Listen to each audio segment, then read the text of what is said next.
पुरानी पेंशन बहाली की मांग को लेकर उत्तर प्रदेश फिर उबाल पर है। अयोध्या में फूटा शिक्षकों और कर्मचारियों का गुस्सा। अयोध्या जिला मुख्यालय पर शनिवार को एक बार फिर सड़की आवाजों से गूंज उठी।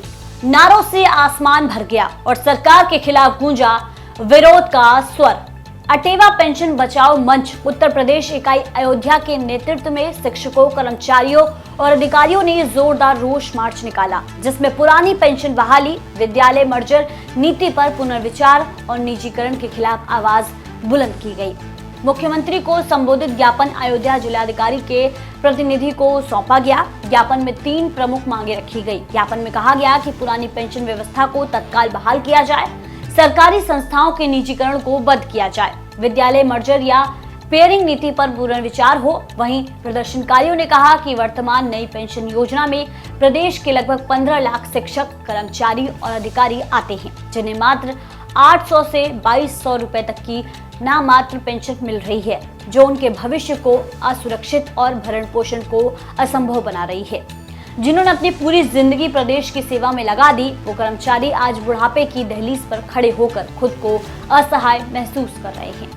प्रदर्शनकारियों ने ये भी आरोप लगाया है कि सरकारी संस्थानों के निजीकरण और विद्यालयों के मर्जर से युवाओं के रोजगार पर संकट गहरा रहा है और छोटे बच्चों, खासकर बालिकाओं की शिक्षा भी बाधित हो रही है। प्रदर्शन में मौजूद एक शिक्षक ने कहा, हम पुरानी पेंशन के लिए संघर्ष करते रहेंगे, ये हमारा अधिकार है, कोई कृपा नहीं। अटेवा मंच का ये आंदोलन केवल अयोध्या तक सीमित नहीं रहा, बल्कि प्रदेश के हर जिले में प्रदर्शन और ज्ञापन सौंपने का कार्यक्रम आयोजित किया गया। सरकार को 2 टूक संदेश देते हुए कर्मचारी संगठनों ने कहा, अब और चुप नहीं बैठेंगे, जब तक नीति नहीं बदलेगी, लड़ाई जारी रहेगी। पेंशन व्यवस्था के अंतर्गत आते हैं और वे लगातार पुरानी पेंशन बहाली की मांग करते आ रहे हैं, क्योंकि एनपीएस में अपने को असुरक्षित महसूस कर रहे हैं। वजह यह है कि एनपीएस में 800, 1500, 2200 रुपए इस प्रदेश के विकास में योगदान दिया है, उसको इस तरह से असहाय व असुरक्षित होना अत्यंत दुखद है। यदि पुरानी पेंशन के अंतर्गत होते तो कम से कम सामाजिक सुरक्षा के रूप में अपना स्वीकरण किया जाए, तो आम जनमानस भी और प्रदेश भी मजबूत होगा, देश भी मजबूत होगा।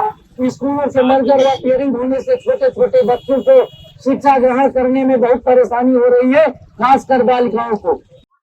आज का प्रदर्शन एनएमओपीएस और अटेवा के नेतृत्व में था। ये एक रोष मार्च था जो निजीकरण, पुरानी पेंशन की बहाली और विद्यालयों का जो मर्जर किया जा रहा है, इसके विरुद्ध था। कर्मचारियों में आक्रोश है, अभिभावकों में आक्रोश है। कर्मचारी अभिभावकों के प्रति जवाबदेह हैं, लेकिन सरकार की कुत्सित नीतियों के कारण अभिभावक और कर्मचारियों के आपसी संबंध खराब हो रहे हैं। यदि अधिकारी कोई कुत्सित नीति बनाते हैं तो उसके जिम्मेदार अधिकारी हैं। सरकार ग्राउंड पर उतरे, धरातल पर उतरे, लोगों को समझाए। ये कोई बात नहीं होती है कि 10,000 विद्यालय आप बंद करते हैं, फिर आप 2,000 वापस खोल देते हैं और 8,000 उसी के बीच में घपला कर जाते हैं। इसीलिए आज ये आक्रोश मार्च था। कर्मचारियों ने साफ और स्पष्ट किया है कि यदि जिला स्तरीय मार्च से आप नहीं मानेंगे तो हम लखनऊ पर चढ़ेंगे और उसके बाद दिल्ली पर भी मार्च किया जाएगा। सर, मर्जर पर रोक लगी है, लेकिन उसमें कुछ तकनीकी बिंदु के सहारे उन्होंने अपनी कमियों को छिपाने का प्रयास किया है। आप कह रहे हैं कि 1 किलोमीटर तक जो है मर्ज नहीं किया जाएगा, चलिए मान लेते हैं, लेकिन उसी जो सरकारी विद्यालय है उसी के बगल में जो मानक विहीन निजी विद्यालय चल रहे हैं, उन पर आप क्या कार्रवाई कर रहे हैं? दूसरी बात, आप कहते हैं नामांकन की बात करते हैं। निजी विद्यालयों में नामांकन की आयु सीमा आप 3 साल 4 साल रखते हैं, सरकारी में 6 साल है। आप बताइए, जो मंत्री जी बैठे हैं वो अपने बच्चे को 6 साल रोक के रखेंगे सरकारी विद्यालय में एडमिशन के लिए? इसीलिए जब तक निजी और सरकारी विद्यालयों में एक समान नीतियां नहीं बनती हैं, तब तक इसी तरीके के षड्यंत्रों के माध्यम से सरकारी विद्यालयों को बंद करने की सुनियोजित साजिश जारी रखेंगे।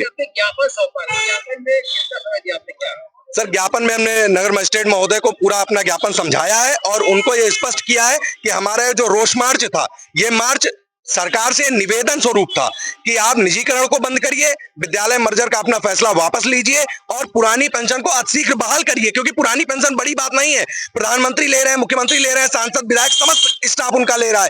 तो कर्मचारी जो अपना 60 साल दे रहे हैं, वो तो देश के सर्वाधिक योग्य आदमी है जिनको पुरानी पेंशन तत्काल मिलनी चाहिए।